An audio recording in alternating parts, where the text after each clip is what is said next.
মোকাররম তার উপার্জিত রেমিটেন্স ম্যাক্সিমামটাই তার পরক্রিয়া প্রেমিকা তাসলিমাকে পাঠাতো।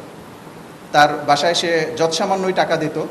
তার নিজের দুটি সন্তান রয়েছে, একটি 7 বছর আর একটি প্রায় 5.5 বছর বয়সের মতো। ভিকটিমের দুটি বাচ্চা রয়েছে। অপরদিকে তার পরক্রিয়া প্রেমিকা তাসলিমা, তারও দুটি বাচ্চা রয়েছে, দুটি ছেলে। একটি ছেলে 7-8 বছর বয়সের আর একটি জাস্ট 2-2.5 বছর বয়সের। মোকাররমিয়া যখন বিদেশে পাড়ি জমায় তখন সে তার পরক্রিয়া প্রেমিকা তাসলিমার বান্ধবীর বাসা মান্ডা এলাকায় অবস্থান করে এখান থেকেই সে ঢাকা এয়ারপোর্ট হয়ে বিদেশে যায় 9 মাস আগে। গত 13 তারিখে সে তার গ্রামের বাড়িতে না জানিয়ে সৌদি আরব থেকে ডিরেক্ট শাহজালাল ইন্টারন্যাশনাল এয়ারপোর্টে ল্যান্ড করার পরে ট্রেন যোগে কমলাপুরে এসে এখান থেকে মান্ডা এলাকায় তার বান্ধবীর দেয়া ঠিকানা অনুযায়ী তার পূর্ব পরিচিত বাসায় হেলেনা বেগমের বাসায় ওঠে। যেই ছোট্ট বাসায় হেলেনা বেগম তার 2 মেয়ে নিয়ে অবস্থান করে সেই এক রুমের বাসায় মোকাররম এবং তার প্রেমিকা তাসলিমা অবস্থান করে। তাদের এই 9 মাসের দীর্ঘ সময়ে 5 লক্ষাধিক টাকা তাসলিমাকে বিভিন্ন সময়ে সে পাঠিয়েছে এবং তার প্রেমের সম্পর্কে থেকে সে তাসলিমাকে বিয়ের জন্য চাপ দিতে থাকে এবং সে বিদেশে অবস্থানকালে প্রায় তাসলিমার সাথে তার অডিও এবং ভিডিও ফোনে কথা হতো এবং বিভিন্ন সময় তার সোশ্যাল মিডিয়ার মাধ্যমে কিছু অশ্লীল ধরনের নিজের মোবাইল থেকে ধারণকৃত কিছু ভিডিও এবং নগ্ন ছবি সে মোকাররমকে পাঠায়। উক্ত ছবিসমূহ এবং ভিডিওসমূহ জিম্মি করে মোকাররম তাকে বিয়ের জন্য চাপ দিতে থাকে। বাট তাসলিমা বিয়ে করতে রাজি হয়নি, বাট সে তার পরক্রিয়া সম্পর্ক চালু রাখতে চাচ্ছিল। কিন্তু মোকাররম তাকে হুমকি প্রদান করে যে তার এই অশ্লীল ভিডিও এবং ছবি সামাজিক যোগাযোগ মাধ্যমে ভাইরাল করে দেবে, না হলে তাকে যেন তার 5 লক্ষ টাকা ফেরত দেওয়া হয়। সেই সূত্র ধরে তাসলিমা পূর্ব পরিকল্পনা করে তার ব্যাগে করে কালো পলিথিন এবং একটি ছুরি নিয়ে হেলেনা বেগমের বাসায় আসে এবং হেলেনা বেগমকে প্রস্তাব দেয় এবার সে বিদেশ থেকে আসলে তাকে মেরে ফেলা হবে। প্রাথমিকভাবে হেলেনা বেগম উক্ত প্রস্তাবে রাজি হয়নি, বলে যে না, আমি এরকম বিপদে পড়ে যাব, আমাকে ফাঁসাইয়ে দেওয়া হবে, এরকম কাজ আমি করতে রাজি না। বাট তারপরেও তারা তার বাসায় যখন উঠে 13 তারিখ সন্ধ্যা নাগাদ তার বাসায় আসে। পরদিন অর্থাৎ 14 তারিখ সকালে উক্ত ঘটনাটি ঘটে, এই নির্মম হত্যাকাণ্ডের। তার পিছনে আরেকটি ঘটনা আমাদের সামনে এসেছে। এই উক্ত হত্যাকাণ্ড 2 জন মিলে ঘটায়, হেলেনা বেগম এবং তাসলিমা। বাট হেলেনা বেগম কেন তাদের সাথে এই হত্যাকাণ্ডে জড়িত হলো, যেই ঘটনাটি আমাদের সামনে এসেছে।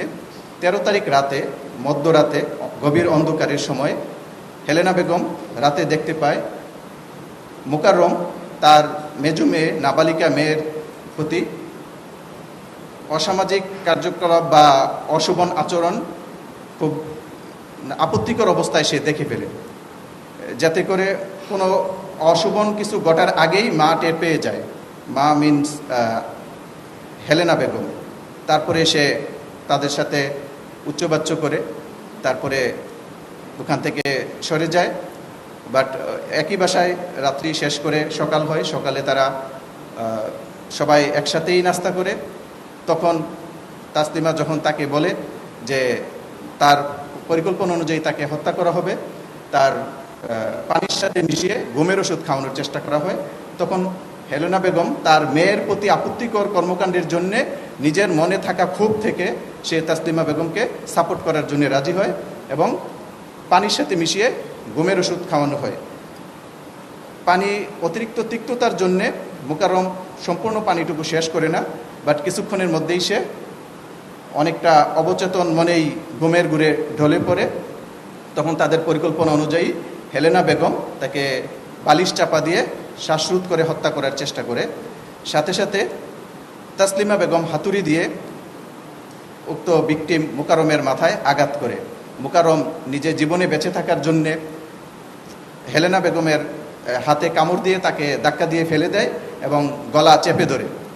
সাথে সাথে তাসলিমার হাত থেকে হাতুড়ি নিয়ে আঘাত করার চেষ্টা করে। তখন হাতুড়িটি নিচে পড়ে যায়। খাটের নিচে থাকা, পাশেই খাটের নিচে থাকা বডি দিয়ে তখন তাসলিমা তার উপর আঘাত করার চেষ্টা করে, কিন্তু মোকাররম সেই বডিটি কেড়ে নিয়ে উল্টো হেলেনা বেগমের দিকে আঘাত করার চেষ্টা করে। তখন দুইজনের দস্তাদস্তিতে এক পর্যায়ে বডিটি নিচে পড়ে যায়। তখন সাথে সাথে হেলেনা বেগম বডিটিকে হাতে নিয়ে উক্ত ভিকটিম মোকাররমের গলা বরাবর সর্বশক্তি নিয়ে আঘাত করে। তখন সাথে সাথেই উক্ত ভিকটিম মাটিতে হেলে পড়ে। তার তৎক্ষণাৎ তার মেজো মেয়ে, যার সাথে রাতে অশোভন আচরণ হওয়ার প্রচেষ্টা ছিল, সে মাটিতে পড়ে থাকা হাতুড়ি নিয়ে উক্ত ভিকটিমের মাথায় আঘাত করে। তার পরপর তাসলিমা বেগম বটি নিয়ে আবার ভিকটিমের উপর এলুপাতারি কুপাতে থাকে। এরই ধারাবাহিকতায় কিছুক্ষণের মধ্যেই তার মৃত্যু নিশ্চিত করে ডেড বডিকে তারা তাদের ওয়াশরুমে, যে অ্যাটাচ বাথরুম আছে, সেই এক রুমের বাসা, তার সাথে একটা বাথরুম এবং একটা রান্নাঘর রয়েছে, ওখানে নিয়ে যায়। নিয়ে যাওয়ার পর তারা সবাই মিলে বাসার রক্ত ধুয়ে মুছে পরিষ্কার করে তারপর দরজা বন্ধ করে সবাই বাহিরে আসে। বাসার বাহিরে এসে এলাকা চারপাশ দেখে আসে। তখন বৃহস্পতিবার 14 মে আনুমানিক সকাল 11 ঘটিকা। তারপর তারা সব কিছু দেখে এসে বাসার ভিতরে এসে তারপরে তাসলিমা যে ব্যাগে করে ছুরি এবং কালো পলিথিন নিয়ে আসে সেই কার্যক্রম শুরু করে।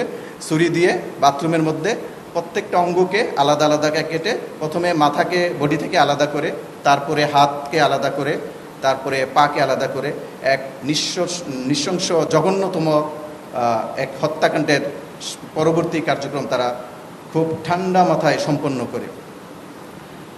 যখন বডির এক পার্ট থেকে আরেক পার্ট আলাদা করছিল, দুইজন মিলে খুব কাটার পরে আবার ওখানকে হেক্সোবিলিট দিয়ে কেটে হাড়গুলাকে আলাদা করেছে এবং প্রত্যেকটা জিনিসকে খুব সতর্কতার সহিত তারা তাদের সাথে নিয়ে রাখা কালো পলিথিনে প্যাকেট করে এবং বাথরুমে রেখে দেয়।